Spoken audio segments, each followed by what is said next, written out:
A professora Heloísa Buarque responde a perguntas do público da Universidade Metodista em São Bernardo do Campo. As escolas elas estão preparadas para discutir gênero? Eu acho que está sendo muito comum que as escolas ou tem duas posições. Ou elas não querem olhar para o problema e dizer, não, isso é problema das famílias, não é problema nosso, né? Ou elas querem olhar para a questão e elas têm uma certa dificuldade, né? Porque também é difícil para um professor, né, de diferentes matérias falar sobre essa questão sem ter um treinamento, sem ter um preparo, sem ter uma discussão anterior, né? Então, é fundamental que as escolas pensem um pouco nisso, né? Fazer seminários, fazer discussão, né?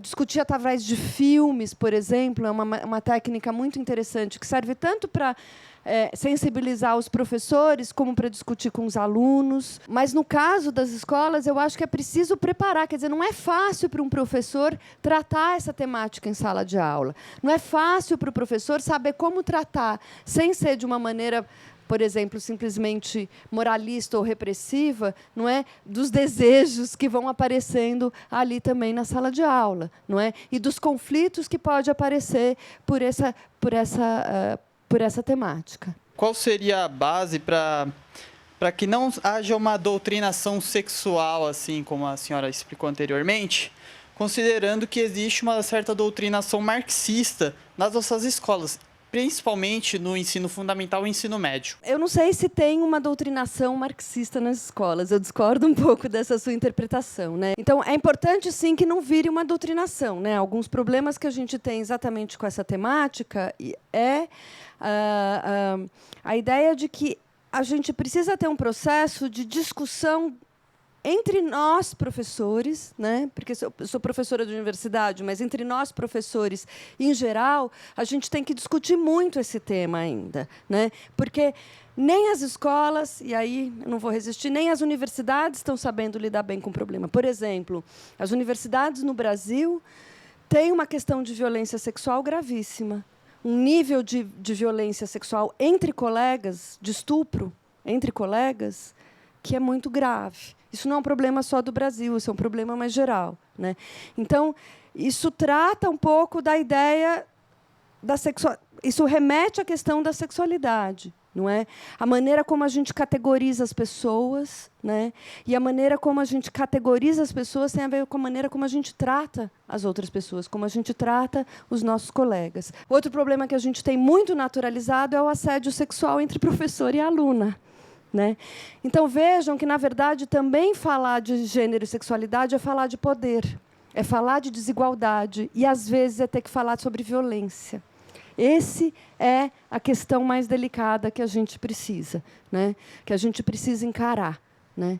E que, por isso que é preciso a gente falar, porque uma das bases da questão é a ideia do respeito. Eu queria saber como que o feminismo está se posicionando hoje em dia para tratar esses negócios de gênero. Porque hoje em dia ele é bem tratado nas redes sociais, em música, bem mais do que antes, né? Só que como que isso é visto como posicionamento de gênero, sabe? O feminismo jovem está crescendo muito. Algumas dessas escolas que eu fui fazer palestra já tinha coletivo feminista no ensino médio e, às vezes, no Fundamental 2. Né? Então, de fato, o que eu acho lindo, eu sou feminista, né? Mas existem muitos feminismos, né? Existem correntes feministas diferentes, né? O fundamento que une todas essas correntes é a ideia de uma luta pela igualdade entre homens e mulheres, que tem a ver com a noção de respeito que a gente estava falando, não é? Então, o fundamento do feminismo, o feminismo não é o oposto do machismo, como pensam algumas pessoas. O feminismo é um movimento social que pensa na igualdade. O machismo é algo muito naturalizado, né? O machismo está aqui o tempo inteiro, quer a gente queira, quer não. Mas é possível mudar, né? Então, tem muita correlação entre o feminismo e a teoria de gênero, mas, às vezes, tem algumas faíscas, porque a gente, na teoria, às vezes, é mais crítico e, às vezes, a gente é crítico até com o movimento feminista, né? Então, às vezes, tem algumas faíscas, né?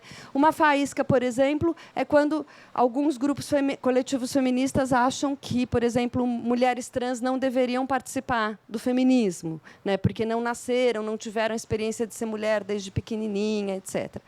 Eu, como sou da concepção, vocês já devem ter notado, construcionista, né? Ou seja, eu acho que o gênero é um aprendizado, esse é um fundamento da teoria de gênero, propriamente, né? Quando a gente fala teoria de gênero, a gente já está pensando um pouco essa ideia de que não é algo que decorre só da natureza, mas que é algo que é socialmente construído, né? Eu não vejo por que não uma pessoa trans não poderia participar do feminismo. Tá certo? Assim como eu acho que os homens podem ser feministas, né? Embora seja muito importante, no caso dessa desigualdade que a gente vive, que as mulheres tenham o seu espaço de participação e de fala, né?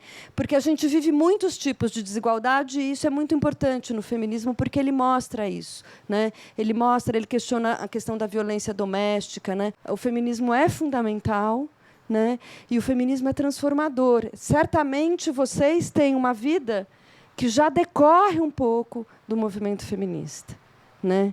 Quer dizer, a experiência de vocês já incorporou avanços que veio pelas lutas das mulheres de antes. Eu acho que é isso.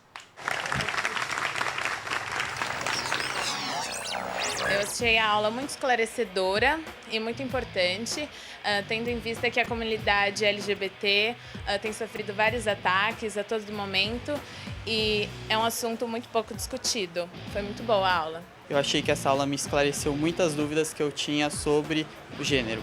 Eu gostei da aula ao ar livre, a palestra, e também um assunto bastante comentado, polêmico sobre gênero, sexualidade. Eu também trabalho com a área da educação, sou formado em História, e é importante, interessante, a pessoa aprende a lidar com tais diferenças.